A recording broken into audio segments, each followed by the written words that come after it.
Regresé una tarde de noviembre, con la luz cansada del otoño deslizándose entre los árboles del camino y el polvo aún pegado al borde de mi falda. La casa olía a humedad y a tiempo detenido, como si hubiera estado conteniendo la respiración desde el día en que partí. Al entrar, no escuché nada, ni siquiera el zumbido eléctrico que siempre flotaba en el aire. Todo era quietud, todo era espera. Dejé la maleta junto a la puerta, las llaves tintinearon en el suelo, y mi eco fue el único que respondió. «Gabriel», murmuré, apenas. No hubo respuesta, solo el golpeteo del viento contra las ventanas. Caminé despacio hacia el salón, sintiendo como la madera se quejaba bajo mis pasos. Las cortinas estaban corridas y el aire olía a encierro, a metal y polvo. En la mesa aún quedaban los restos del desayuno de aquel día en que me fui, una taza rota, una servileta arrugada con su letra, un hilo de café seco que se había convertido en una cicatriz marrón. Fue entonces cuando lo escuché. Un ruido bajo, como un gemido que provenía del suelo. Me quedé inmóvil, la respiración suspendida entre la sorpresa y el miedo. El sonido se repitió, una tos, un golpe débil. El sótano. Las escaleras hacia abajo estaban cubiertas de polvo y la bombilla del techo parpadeaba lanzando destellos amarillos sobre las paredes de piedra. El aire se volvió más frío a medida que bajaba. Olía a óxido y a algo más, algo humano viejo, encerrado. «¿Quién está ahí?», pregunté. Una voz respondió ronca, deshecha. «Soy yo, Clara, soy Gabriel». Por un instante el tiempo se rompió. Sentí que algo dentro de mí caía al vacío, porque esa voz no podía ser la suya. Gabriel había muerto 3 años atrás, o al menos eso me habían dicho. Eso me había hecho creer el hombre que dormía en mi cama, que firmaba como mi esposo, que llevaba su nombre y sus gestos, pero cuyos ojos nunca supe leer. Temblando, bajé los últimos peldaños. La penumbra reveló una figura encadenada a una viga, el rostro cubierto de barba y heridas, la piel amoratada, los labios secos. Sus ojos, sin embargo, eran inconfundibles. Eran los de Gabriel, mi verdadero Gabriel. «Clara», susurró, y la voz se quebró en pedazos de aire. «No soy el hombre que vive contigo». El mundo giró dentro de mi pecho. Me acerqué despacio, tocando las cadenas, la pared húmeda, el cuerpo que no podía ser real. «¿Cómo estás aquí? ¿Quién te hizo esto?» Él cerró los ojos. «Tú lo conoces». Sentí un golpe de frío, un eco de memoria, su hermano Julián. El hombre que me consoló cuando creí perderlo, que me sostuvo en los funerales, que tomó su lugar en la empresa, en mi vida, en mi cama, y que, con la dulzura calculada de un ángel, había ido borrando la voz de Gabriel de mi mente. Gabriel me contó la historia entre pausas y lágrimas, como si cada palabra fuera un fragmento de su propia carne. Me habló de la noche del accidente, la tormenta, el coche que se salió del puente, el fuego que lo consumió todo, excepto a él. Julián lo había sacado del auto, pero no para salvarlo. Lo había encerrado, fingiendo su muerte, y había tomado su nombre. «Quería ser yo», murmuró Gabriel. «Quería tenerlo todo, mi vida, mi herencia a ti». Me quedé allí, mirándolo, incapaz de llorar. La traición tenía un olor, pensé, a hierro, a encierro, a silencio. Lo liberé de las cadenas una a una. Cada clic del metal sonaba como un disparo en mi pecho. Lo ayudé a subir las escaleras, a respirar la luz de la casa otra vez. Cuando el sol le tocó el rostro, vi la mezcla de dolor y alivio en sus ojos. Aquella noche no dormí. Caminé por la casa en penumbra, tocando los objetos que creía míos, los cuadros, las sillas, las cartas con la firma que ahora sabía falsa. Cada rincón era una mentira cuidadosamente construida. Sentí la rabia como un fuego mudo que me subía por la garganta. No sabía si llorar por el hombre que había amado o por la mujer que había sido engañada. Gabriel dormía en el sofá, respirando con dificultad. Y yo, en la oscuridad, empecé a planear. Durante días fingí normalidad.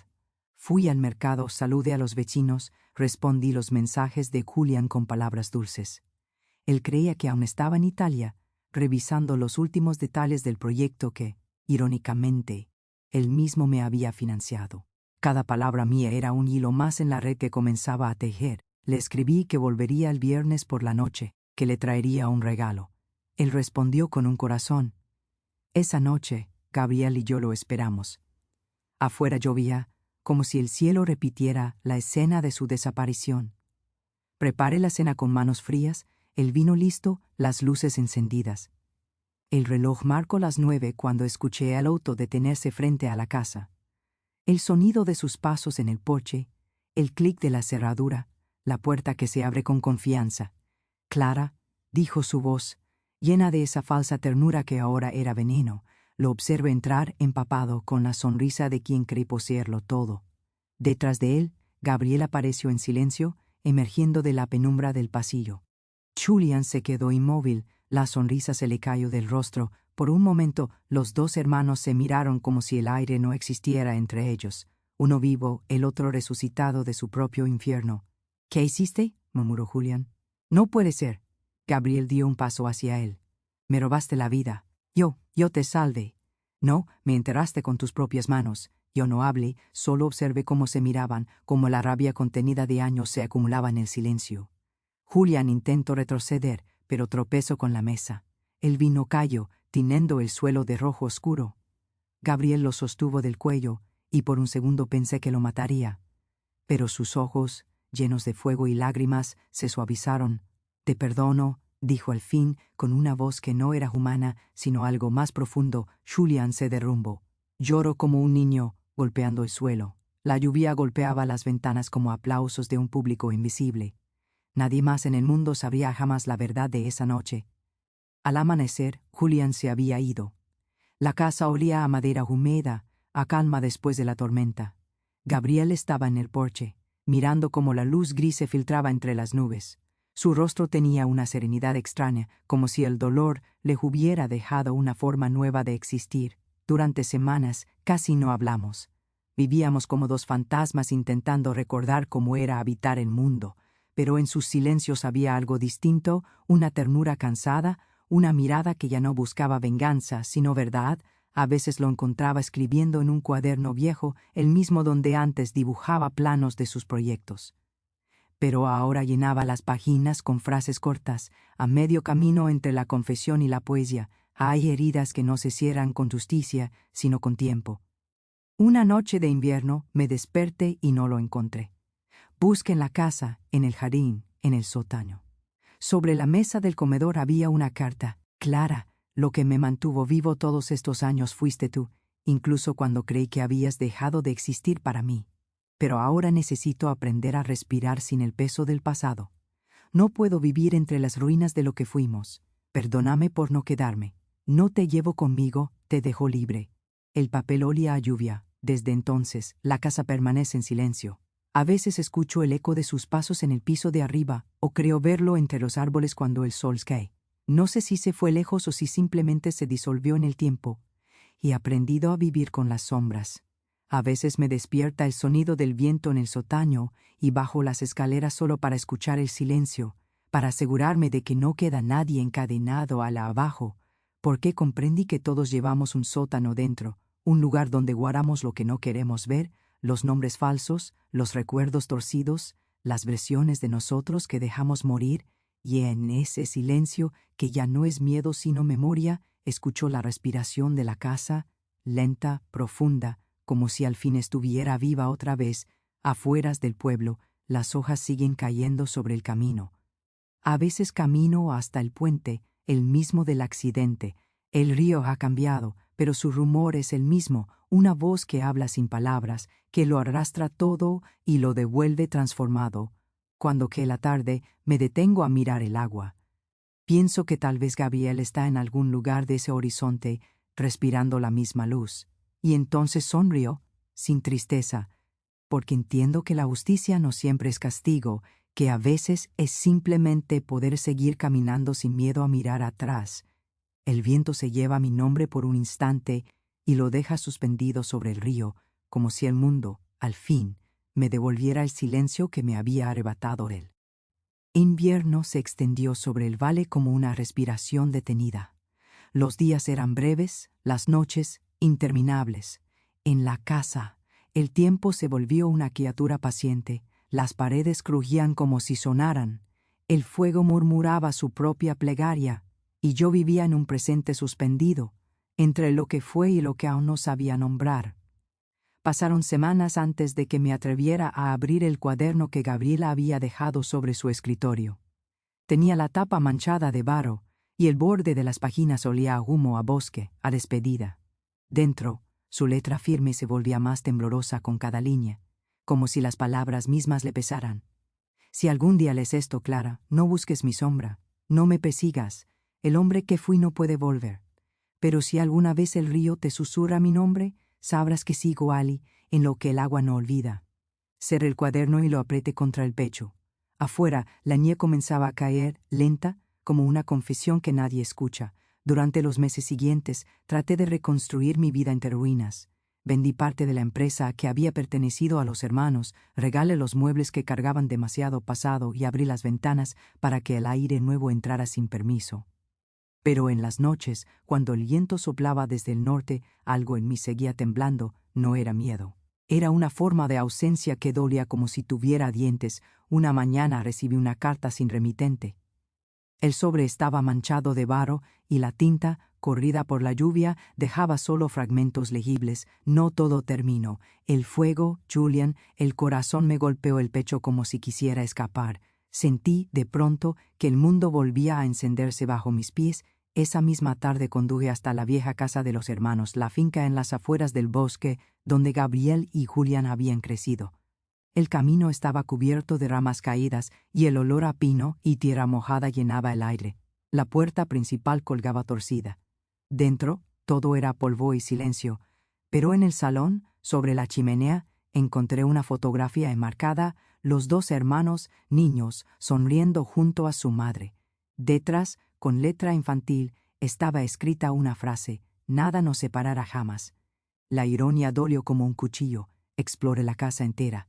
En el sótano, otro sótano idéntico al nuestro, encontré rastros de algo reciente, una colilla apagada, una manta sucia, una botella de agua medio vacía.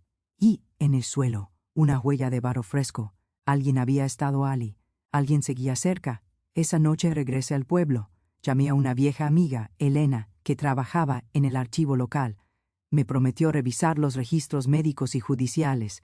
Al día siguiente me envió un mensaje corto: «No hay constancia de que Julian haya muerto. De hecho, alguien con su descripción fue visto en el norte hace 2 semanas». El frío me atravesó como un relámpago. Sabía que tenía que encontrarlo. No por venganza, esa palabra ya me sabía amarga, sino por algo más profundo. Por cerrar el círculo, por liberar lo que seguía vivo bajo la piel del pasado. Viaje al norte. Las carreteras se estrechaban entre montañas cubiertas de nieve y el mundo parecía reducirse a un solo sonido, el del viento arrastrando la memoria.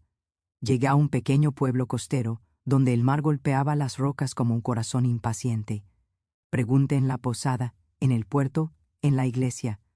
Nadie conocía a un tal Julián Márquez, hasta que un pescador, al oír el nombre, bajó la voz: «Sí, lo he visto. Vive en una cabaña junto al acantilado. No habla con nadie, pero en las noches se oyen gritos». Fui hasta allí al amanecer. La niebla cubría el mar como una sábana y el sonido de las olas era un lamento constante. La cabaña estaba vieja, ennegrecida por el salitre. Golpeé la puerta, nada. Golpeé otra vez, entonces lo escuché, pasos, un suspiro, y luego la puerta se abrió apenas.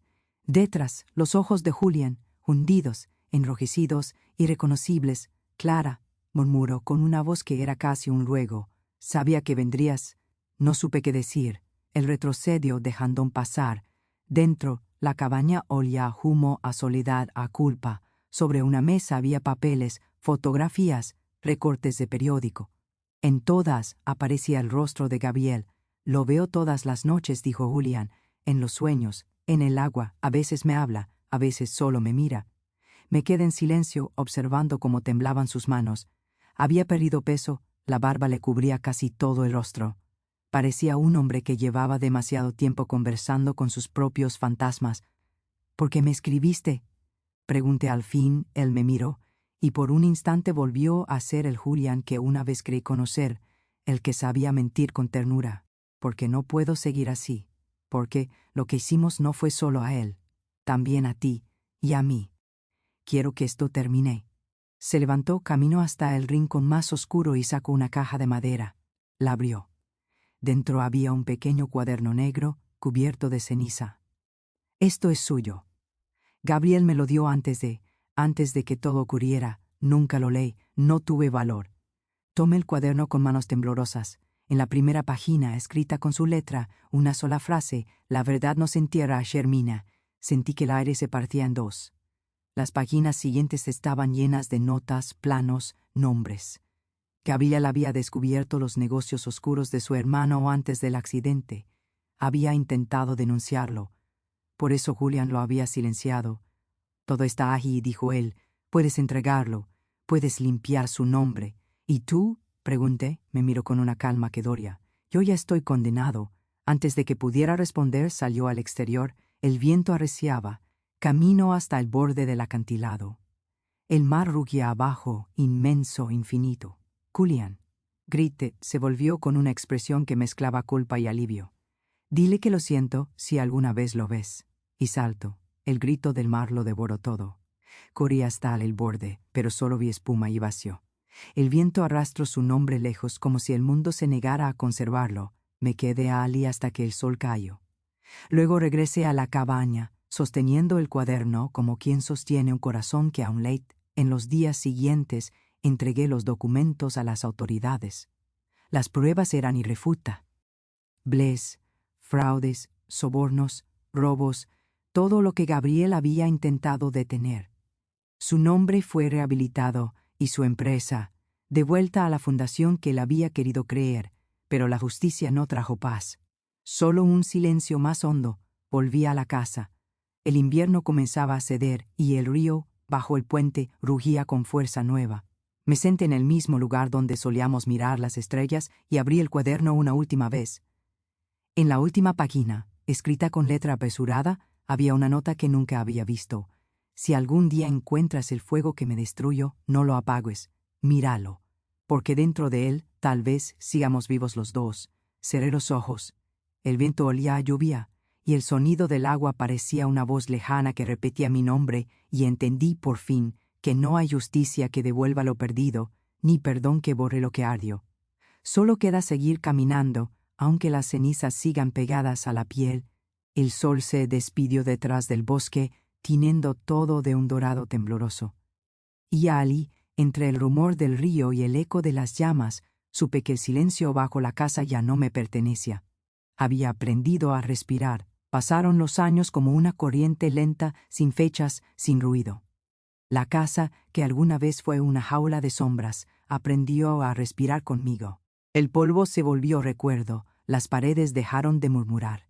Todo parecía dormir, y sin embargo, algo en su quietud seguía latiendo. Al amanecer, cuando el sol cruzaba los árboles del jardín, la luz se filtraba por las rendijas del suelo, justo encima del viejo sótano. Allí, donde alguna vez había cadenas, ahora solo quedaba un eco, y cada día, al verlo, pensaba que tal vez la redención no era una palabra, sino un gesto silencioso que se repetía hasta volverse natural. No volvía a saber de Gabriel, ni una carta, ni un rumor. A veces creía oír su voz entre los álamos, cuando el viento pasaba rozando las hojas con un tono grave, casi humano. Otras veces lo sonaba en lugares donde nunca habíamos estado: un mercado en Lisboa, una estación vacía en Berlín, un puente perdido en la niebla. Siempre de espaldas, siempre caminando hacia un horizonte que yo no podía alcanzar. Al principio lo busqué. Durante meses recorrí pueblos, revisé listas de pasajeros, hablé con desconocidos que juraban haberlo visto. Pero poco a poco, la búsqueda se volvió oración, y la oración, resignación. Comprendí que a veces, amar también es dejar que el otro desaparezca. Una tarde de verano, mientras revisaba el jardín, encontré bajo la tierra una caja de metal oxidado. No recordaba haberla enterrado. Al abrirla, descubrí dentro una fotografía, yo de espaldas, junto al río. La tomó alguien que me observaba en silencio. Detrás, una frase escrita con letra firme: todavía escucho cómo respiras. El papel olía a humo y a sal. Me temblaron las manos. Aquella noche encendí una vela y bajé al sótano. El aire era más liviano que antes, como si la casa hubiera perdonado su propio pasado. Dejé la fotografía sobre el suelo, junto al lugar donde lo encontré encadenado años atrás, y hablé sin saber si él podía oírme. Ya no te busco, Gabriel, pero tampoco te olvido. Somos parte de la misma herida, y la herida, de algún modo, sigue viva. El fuego de la vela tembló, y por un segundo juré sentir un leve cambio en el aire como un suspiro. No de dolor, sino de descanso. Los días se sucedieron sin sobresaltos. Empecé a escribir, al principio solo fragmentos, luego páginas enteras. Historias que nacían del silencio, de lo que no dije cuando debía. Historias de mujeres que sobrevivían al fuego y seguían caminando aunque el mundo ardiera detrás. Sin darme cuenta, empecé a sanar escribiendo lo que nunca supe explicar. Un día recibí una invitación. Una galería en la ciudad quería exponer mis textos como instalación visual. Fui, con el corazón temblando como si volviera a aprender a respirar. Las paredes blancas estaban cubiertas con mis palabras proyectadas en luz, y entre los visitantes, una figura se detuvo a observar un fragmento. La verdad no se entierra, Guillermina, el mismo trazo, la misma calma al escribirlo. Cuando levanté la vista, no había nadie. Pero en el aire quedó flotando un aroma conocido: madera, lluvia, humo. No lo vi, pero lo sentí. Y eso bastó. Esa noche regresé al río. La luna estaba alta, redonda, y el agua corría con una fuerza tranquila. Me senté en la orilla, escuchando. Cada ola traía un sonido distinto, como si el mundo entero respirara al compás del agua. Pensé en Julián, en su caída, en el perdón que tal vez nunca tuvo. Pensé en Gabriel, en su silencio, en su huida. Pensé en mí, en la mujer que había aprendido que no toda justicia nace del castigo, ni toda paz del olvido. El viento me rozó la mejilla y creí escuchar su voz, apenas un hilo entre los sonidos del río. Clara, ya es suficiente. Llore sin tristeza. Era como si el agua misma me hablara, como si el mundo se abriera un instante para decirme que todo lo perdido encuentra su forma de volver. Cuando amaneció, el cielo se tinó de un dorado leve. El reflejo del sol sobre el agua parecía una cicatriz brillante, hermosa en su imperfección. Y comprendí que la vida no era un retorno, sino una corriente. Nunca se vuelve, solo se sigue, aunque el cauce cambie. Desde entonces escribo cada día. Mis textos viajan más lejos de lo que yo misma me atrevería a ir. Dicen que en algunos pueblos del sur, una mujer de voz baja lee mis palabras en plazas pequeñas, y que un hombre la observa desde lejos, sin presentarse. Nadie sabe su nombre. A veces creo que es él. A veces creo que soy yo en otro tiempo, mirándome desde afuera, recordándome que sobrevivir también puede ser un acto de amor. La casa, ahora, es un refugio de luz. Las ventanas abiertas dejan entrar el rumor del río. Las paredes ya no guardan secretos, solo la respiración del viento. Y cuando la noche cae y el mundo se cubre de sombras, dejo una vela encendida sobre el suelo del sótano. No por miedo, sino por gratitud. Porque aprendí que el silencio que una vez me destruyó es ahora la música más pura que conozco. El fuego tiembla, proyectando mi sombra sobre las paredes, y en ese parpadeo, durante un segundo, veo otra sombra junto a la mía. Más alta, más tenue, más serena, no digo nada, solo sonrió, porque en algún lugar más ala del agua, más ala del fuego, sé que él también aprendió a perdonarse, y el silencio al fin respira con nosotros.